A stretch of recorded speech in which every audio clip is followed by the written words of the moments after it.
I'm Suzanne Murdock, and you're listening to Powering Productivity. Each episode, I explore the energy that connection, expertise, and flexible working can bring to your business. Welcome, I'm your host, Suzanne Murdock, and today I'm delighted to be joined by Ilona Brannen, an expert in leadership, storytelling, and brand imaging. And I find all of this really, really fascinating, so forgive me if I waffle on a bit. Ilona, I'm going to pass over to you to tell about your story to date, a quick synopsis of what you're up to and all your expertise. Yeah, no, thank you so much, Suzanne. It's lovely to be here, and it was great to sort of be connected with you. So my name is Ilona Brannen, and I run Slate Digital, which is a management consultancy specialising in helping businesses scale their people, processes and systems to get to the next level of growth. And part of that remit is looking at leadership, and that's what we're talking about today. And my sort of passion for leadership has evolved just from my own discoveries about myself, but then also working in different organisations and seeing the impact that great leadership can have on an organisation, and also where sometimes it can have such a bad effect and really change the dynamic of an organisation. And so within that, I just think it's so important that leaders have what they need in order to be able to provide great leadership to those around them and their organisations. And you do a lot within the digital side of things as well. Yeah, so I have specialised in sort of digital technology and the interplay between humans and technology for a long time. I'm what they call a geriatric millennial, right? So I'm at the very end of the millennial spectrum. But what that means is I have a foot in both camps, right? So I remember growing up when they wheeled in the one computer into primary school. I'm with you there. It was very exciting. It was so exciting. We all sort of like watched in awe as they turned it on and these noises came out of it. And, you know, starting to move from taking the encyclopedias from the library, you know, the massive books, and going through them, to then having a CD-ROM. And being like, oh my God, all this information. And then and the floppy disk. And the floppy disks, yeah. How that all evolved. And my parents are both teachers, and so I always had a huge dialogue about education in my household, and I was always interested in what were the latest things happening in EdTech, even at a very young age. Like I did a lot of my revision for my GCSEs online. And so that kind of has followed throughout my whole career, that kind of interplay between humans and the technology, and how can you optimize the technology to get the best out of like what's available to you, but also keeping the really most valuable bits of being human together with that. Yeah. Oh, there's definitely two strong elements there. And I find the whole the different ways of learning absolutely fascinating as well, and how different people learn and take in information in very different ways. And I've tried to get my kids to understand that whole philosophy as well, and know their best ways of learning, and keep doing that. From my perspective, I seem to remember words to songs like that, and I don't know how. And my son has that as well, so I'm trying to help him with his revision now and put it in a song format. Yeah, no, and I think as well with learning styles, I think it can evolve as you change yourself. I know I was definitely more of a note taker when I was studying, say, at school and at university. Now I'm much more, if I have a discussion about it, I'll remember it. Like if I'll actually, like, you know, have a conversation about it. Or if I watch a video or see a diagram, that can honestly then lead me to understand it much deeper. But yeah, these are all elements I think that shift. And I know one of the challenges with working is the time. You're time poor. Lots of professionals are time poor. Yes, they want to invest in their development, but they're very time poor. So actually having a whole book to read might be a bit of a challenge, but maybe a short podcast while they're going for a walk or like commuting or something like this can actually be the way that they absorb information, just because of a needs basis. Yeah, so I'd love to explore that more in conversation later on, but also if we've time to touch on the whole storytelling and brand image side of things, that would be great. So let's crack on with the questions. Sure. So I'm interested to understand really what grabbed you within the whole leadership sphere and how you got into the digital side of things. I know you've just touched on it briefly there, but tell me a bit more. Yeah. So, well, the first example is like a real tangible example from my career as a teacher, which was a fair while ago now. But I was on a program called Teach First, and so they put you into a school that's, you know, in a socially deprived area, social economic deprived area. But the point is, you're there to try and make a difference. And I was in two different schools in my Teach First career, and one school had a different leadership style to the other one. And I just saw how much, and these schools were next door to each other. They were like 5 minutes down the road from each other. And it was just so interesting to see this leadership emphasis and the style of leadership having such a different impact on the way that the school was in the sense of community. And then also there was a leadership change as well within the school, like the head teacher changed, and that's a huge thing. And it changed the whole feeling of what the school was about. And it just made me go, gosh, one person really can make a huge impact and a huge difference, because they you know, take the direction of the school or the organization in one place. And I just thought, wow, this is, you know, that was something I experienced. Then when I moved into consulting, I was working at PwC, one of the big ones, right? And I was lucky enough to be asked to design a new leadership development program, because they knew I had such a passion for ed tech and how to learn online. And the challenge was, and this was honestly like 7 years ago, like a while ago. So this was before this was a thing. And the challenge was, we want to do a leadership development program for partners around PwC, but globally. So it was predominantly going to be a remote first leadership development program. Yeah. So the challenge was, how do we ensure we're getting leadership development to these partners who, you know, these people who are going to be the future of the firm globally, to connect, to develop, to share, and to ultimately bring, you know, this so cohesive flavor to a big global organization. So we used a lot of the methodologies that I use now within that program. And I just saw that it can work. You have to be much more intentional about the design, because you're not just in the room sort of facilitating, and you don't have as much sort of natural connection, but it can be done. So like a really small example is, before people came, so there was a 3-day face-to-face event, but the 18-month program, there was only one face-to-face event, and that was it. So before they joined, and when they joined the program, we sent them all a globe, right? I'll get the globe afterwards, and I'll show you the globe. But I got everybody to then send a little selfie into the sort of platform, and introducing themselves with the globe and then their office in the background. And so then we could use those images at the face-to-face event and before, so people could feel like they were connected with people before they got there, and then remembered, oh, that woman had a selfie with a kangaroo behind her. So she was obviously in the Australian office. And just little things like that just helped to really bring that sense of community before they even met face-to-face. What a brilliant idea. I'm full of them. Yeah. So we mentioned there a few minutes ago, I mean, I've always been fascinated with the different ways of learning, but I think more and more so now there's new digital ways of learning, and podcasts, for example. How do you use these methods in your leadership training, and how do you know what to use on which individuals and what sort of teams, for example? Yeah, well, first of all, you need to know, like, who is it that you're working with? So I had to think about the cohort, for example, in that leadership development program that I mentioned. They were absolutely the classic time poor individual. Like, even just carving out some sort of time was going to be a challenge. And so they needed to have access to materials as and when they needed it. Plus, it was global participants, so we needed to have it very much asynchronous, so it could be accessed at any time across the globe.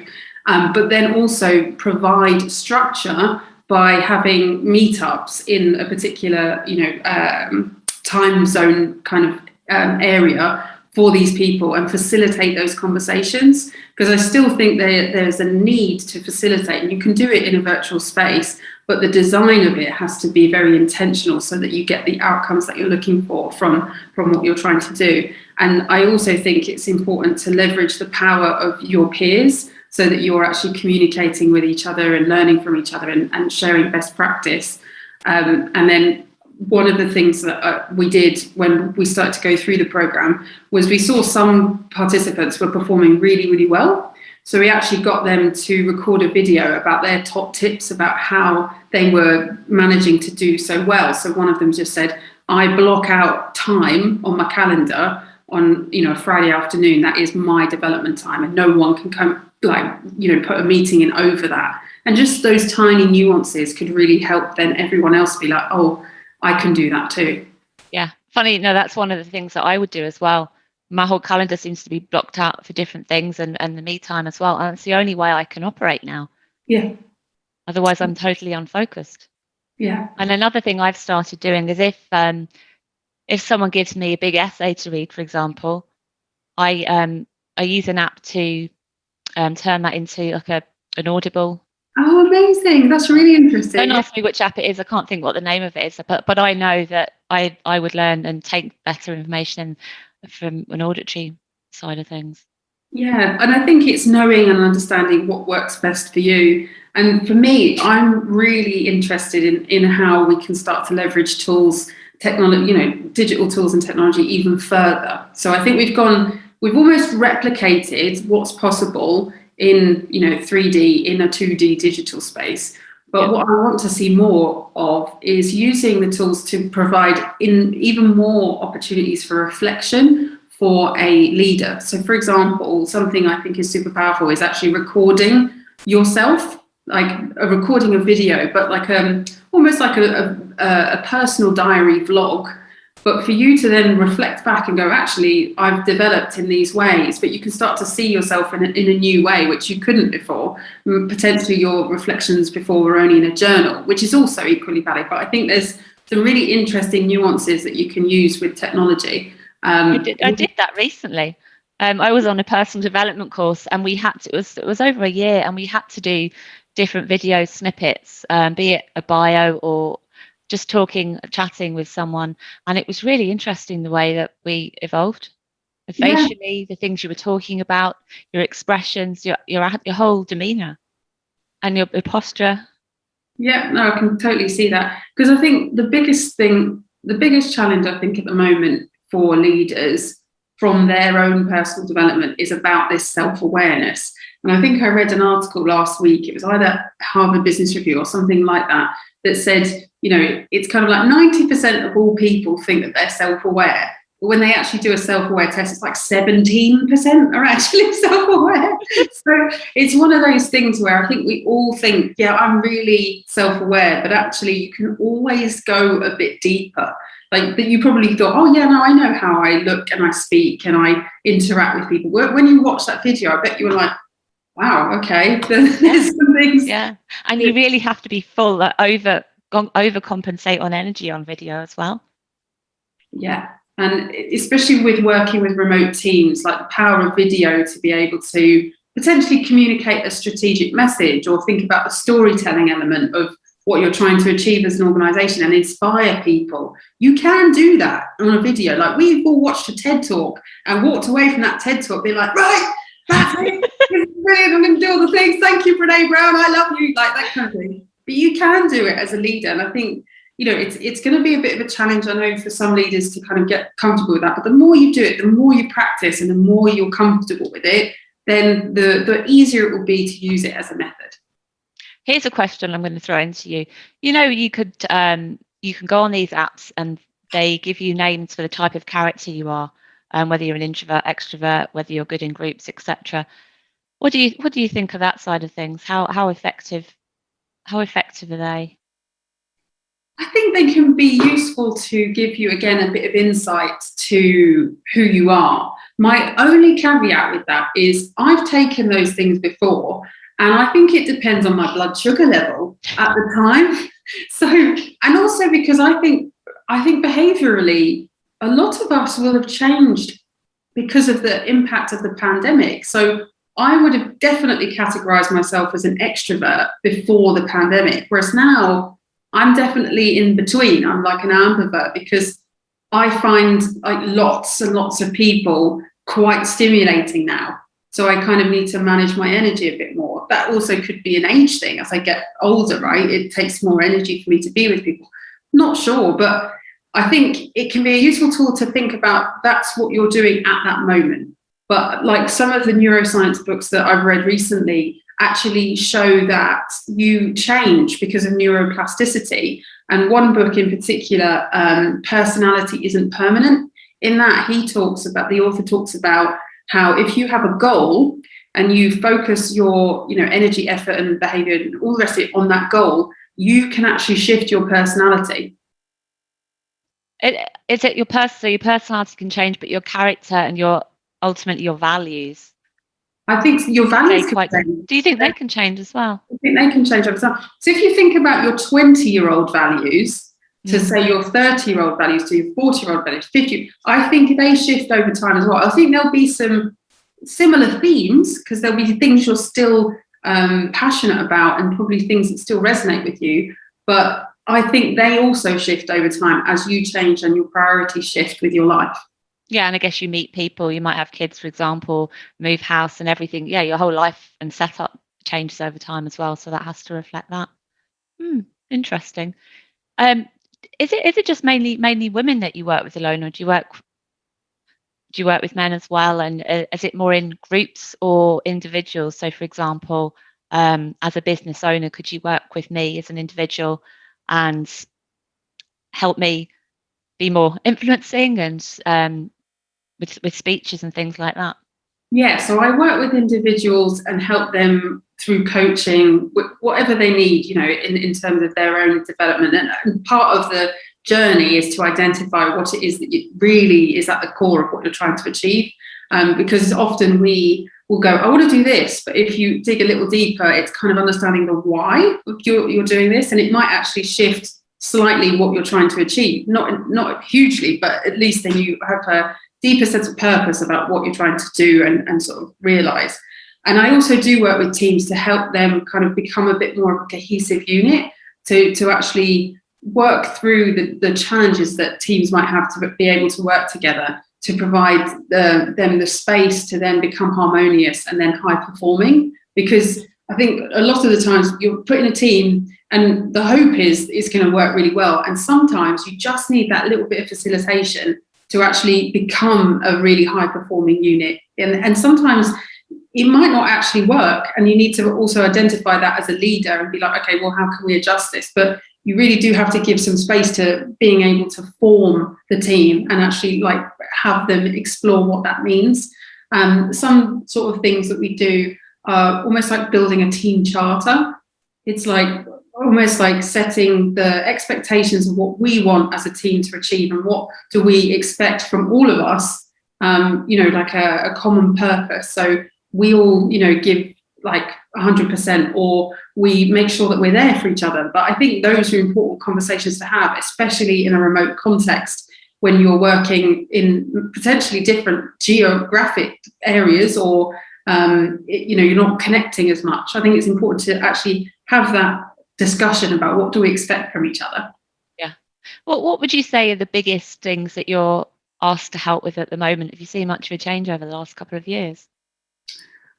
Predominantly, it's about how to communicate better, right? So this is where the storytelling element is, because I think what's become quite apparent is that completing tasks, individual tasks, absolutely fine, right? People are great. Like they've almost had 18 months to perfect their productivity or work out how do they work best to complete a task.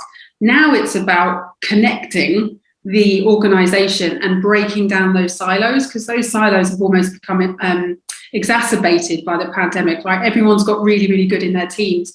Now it's about facilitating and connecting the dots so that you can then scale really, really well. Yeah. No, I'd agree with that. And the whole, how do you keep the culture side of things together? We were talking about that earlier today, especially from the remote side of things, because it's a bit of a paradox in that people are working further and further away, but with the whole digital age, you're actually more at the forefront of everyone's minds. Everything's a lot more transparent, so you need to be more connected, keep that company culture going, and it's not as easy as it says on the tin. No, absolutely not. There's a sort of a term that I've coined called digital intimacy, And I think digital intimacy, for me, it's the idea that you can actually get quite close in a digital context. But I think, and that's what, in the sense that the team dynamic, that like really well performing teams, or at least people like in their particular business function, that's got really well. Now we need to build that digital intimacy laterally across the organization and at every level, right? And this is where leadership development programs can be really valuable, because you can almost like provide a strategic opportunity for those leaders at different layers of an organization to work together and to communicate together, so that they're actually seeing that how do things connect across the whole organization.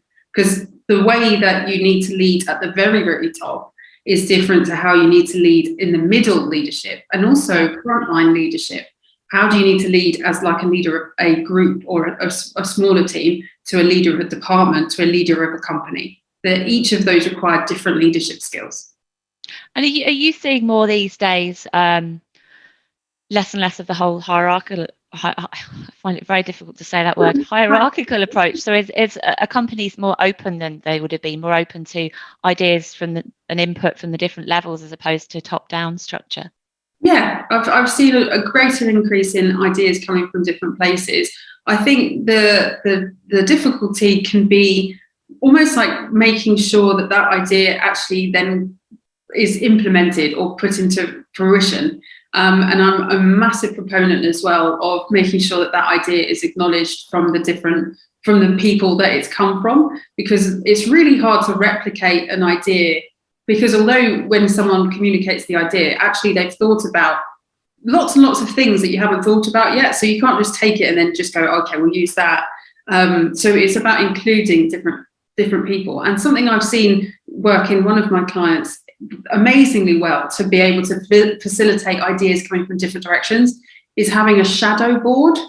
So the shadow board is a group of selected individuals from around the organisation, usually junior members of staff, but it can be anyone, who set up almost like a board that shadows the main board. And they can then facilitate like the conversations and ideas and different perspectives to the actual board. Because at board level, you tend to be talking to everybody at board level. And so you're not necessarily hearing on the ground what's happening across the organisation or getting new information coming up. So this can be a really great way of facilitating that in quite a formal way, and also giving other people a chance to kind of feel like what it's like to be on a board. Yeah, I was just going to say, that's a fantastic idea. So you've almost got the next generation able to step up or step in if needs be. Yeah, it's a great opportunity for talent development as well. Yeah.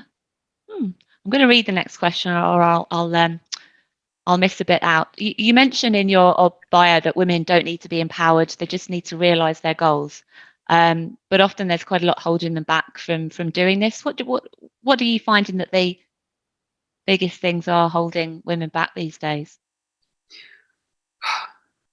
I think, especially with last week in particular, I was really feeling tired and sad by the whole Sarah Everard thing, because a lot of the comments made by police officers was how women need to change their behaviour or learn some new skill of karate or something to be safe. And I was like, I am exhausted.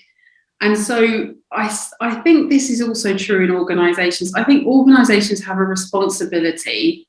Like, we've just been through a pandemic. We've just been through a huge, massive shake-up in any organisation of what's possible with business. Like 2 years ago, there must have been so many people out there going, you can't work remotely. We need you in the office. It cannot be done. And guess what? It just got done. And, everybody was able to do some great work along the way. So I think really organisations have an obligation now to look at the systemic ways in which they actually promote, develop, give opportunities to, and think about how to design for that. And it's not just for women, I think for any marginalised group, because to assume it's going to naturally happen just because you've given confidence classes to women or something, that's not enough. You now need to think about how are you systemically changing the way you operate. So, even the example with the shadow board, that's a systemic way to make sure that the younger generation are being listened to, and that actually you're getting a more holistic, diverse thought process into your board so that they can make better decisions. And that still needs to happen across the organisation. And do you find that people are now more able to be themselves and shine and really excel at the skills that the things that they're good at, rather than just doing what's expected of them, struggling? I think it depends on the individual and the organisation at the moment. And as all things tend to be in a business, it can rely a lot on your line manager and on them being able to almost either allow you to kind of do things that you want to do and develop yourself, and also to maybe think about workloads, because I mean, with the pandemic, workloads have really increased across the board. That tends to be the trend that's happened. I mean, to be fair, we were all in lockdown, so I mean, I imagine we were just bored as well. We wanted to just get on with stuff. But yeah, that's still a huge gatekeeper there, the line manager, and actually supporting the line manager then to be able to have those conversations and to really start to support and challenge their people that they line manage to try new things. And I think for me, something that's definitely held me back, and I'll be open about this, is public speaking, and not having the confidence in myself to do that. And I don't know, it's just this barrier. I don't know what stopped me, but that's definitely held me back to date. And through COVID, I don't know why, but I find Zoom far easier. I can easily talking to you, I'm talking to Zoom, but standing up there in front of an audience is a whole different ball game. Have you any tips for that sort of thing? Yeah, I do actually. So first of all, I would strongly recommend joining a group group of people who do practice public speaking, because it's practice. With public speaking, it's absolutely practice. The more you do it, the better you become. And I think starting small by potentially, doing a presentation on Zoom, and then building up, and then joining an organisation. So, for example, Toastmasters are a very, very famous one. But I also joined another one in the UK, but this was pre-pandemic. But they were called Speak Up, and they were an opportunity for me to practice my public speaking. And I think, as well as women, there is, I think, an element, because even I had a mental block about speaking, and not public speaking. I'm wonderful at public speaking because I was a teacher for a long, long time, but just feeling like my voice mattered. And I think as women, often we don't feel like our voice matters because we've kind of been told it doesn't for a long, long time. And there's also an element of, going through school, we tend to do really well at school on average. A woman tends to outperform a man at school and at university, and we tend to do that right up until we graduate. Then after 2 years, within 2 years of graduating, we have fallen behind our male counterparts in terms of pay and progression within 2 years. Because I think at school, it's quite a clear framework. You know how to get the top grades and perform really well. And a lot of that is to do with being compliant. You do the thing, you follow the rules, you do really well, job done. The world of work, the rules are a bit blurry. You're out on your own. You are out on your own. And the rules are a bit blurry, and suddenly nobody's coming along and telling you did a good job. Nobody's telling you, congratulating you on how much hard work you've done. And I think for women, it's doing small little practices of actually your own personal PR. So when you've completed a great piece of work, telling people, I did this great bit of work, I'd love to share it with you. Let me take you through it.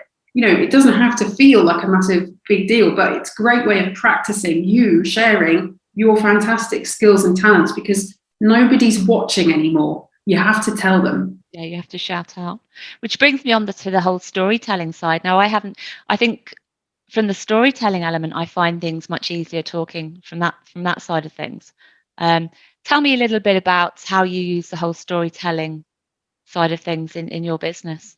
Yeah, well, I think storytelling is so valuable, especially within this digital context, because you need to be able to kind of impart your idea to someone, even if it's in a meeting or a very short conversation, so that they can walk away and remember it and kind of remember you.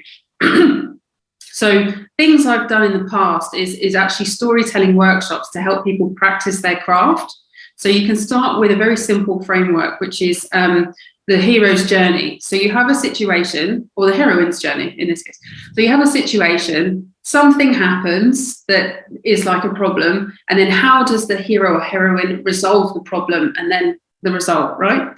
So I've used sort of TED Talks to help illustrate this like arc for people, and then help them break down their story. So they can almost start with, you know, a problem that happened on the way to work, right? So I was on my way to work, there was a huge amount of traffic. So what I did was I looked up on an app to find a different route to work, and I got to work in a short amount of time. So it's just practicing that storytelling arc, and also then saying, what did you do? So again, this whole personal PR thing, what did you do that made a difference to that actual, you know, situation? So in the traffic example, I was proactive and looked at the other opportunities or other ways I could go to work, and I contacted my line manager so they knew I was coming in, and they were completely fine and they were kept up to date. That's the ownership on me, my personal PR, the impact I made, and then the result that happened. So Fantastic. Following that arc and practicing. For anyone listening, you can do this yourself with your mobile phone. So I can send you the link after this conversation, but there's a really great TED Talk that kind of takes you through that story arc, and it's wonderful. And I've used it before with clients. And then what you can do is write down a story. So especially like a story where you need to practice your personal PR. Then you go to your mobile phone and you open up the voice memo app, and then you record your story, and then you play it back to yourself, and you can hear, you know, is the right inflections there? Is there anything I can do to like emphasize the points? Where can I pause? Where can I, you know, add some drama? You know, what else do I need to emphasize? And by practicing and listening to yourself, you're building your storytelling capabilities. You're also practicing self-reflection. And if you wanted a super challenge, you can then send it to a friend for them to give you some feedback. Fantastic. Rather than standing in the mirror with a hairbrush. I mean, which is what I used to do. You could do that too, I guess. Yeah, more practice, the better. More practice. Yeah, absolutely. And then in terms of the brand imaging that you help people with, how do you use those skills? What sort of things do you look at? So it's really about the person identifying like their target audience and what they want to be able to kind of resonate with their target audience. So for example, I'm going through a branding experience at the moment with my company. So I've got honestly some makeshift branding going on at the moment that was just there to kind of put it up. And I've been investing with a brand agency to kind of develop that. And what's interesting is I predominantly tend to work with tech startups, because obviously the whole tech people vibe thing.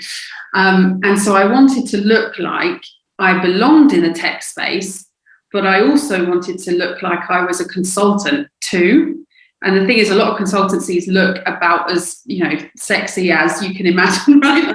Absolute corporate consulting. I was like, okay, so let's fuse these two together and give you a little bit of that sexy startup vibe, but that you're in good hands. We're a, you know, established consultancy. We've been there before kind of vibe, and putting that together in a new brand identity. So being able to really understand your target audience and understanding what it is that you want to kind of be known for. Okay, that's all fascinating. And I know I totally get that, because from my perspective, I look after co-working spaces, flex spaces, but then I'll also do consultancy too. So it's really difficult to strike that balance. Yeah. And again, it depends on which audiences you're working with, and keeping that consistency. Now, Ilona, it's been brilliant talking to you. Thanks ever so much for your time. Tell us how people can find out a bit more about you. Well, they can absolutely feel free to connect with me on LinkedIn. So please reach out and connect. I also have a website, which is www.ilonabrannen.com, which is the name. The other one for Slate Digital is on its way. So you kind of heard a little bit of sneaky peek about what it might look like. So keep your eyes peeled for that new brand identity that's coming. And also I have a podcast, Still Loading, which is all about exploring leadership for the digital age. And that can be found on all of your listening platforms. Amazing. What a great story. And we'll put all your links up on the podcast recording. Thanks ever so much for your time, and best of luck for the future. Thank you. Thanks for listening. You can find more information in the show notes or on our website, thehubnewry.com. While you're there, why not join our mailing list so we can keep you in the know about everything we're up to? And don't forget to subscribe to our podcast wherever you listen so you don't miss an episode. Powering Productivity is presented by me, Suzanne Murdock. It's produced by Emily Crosby Media.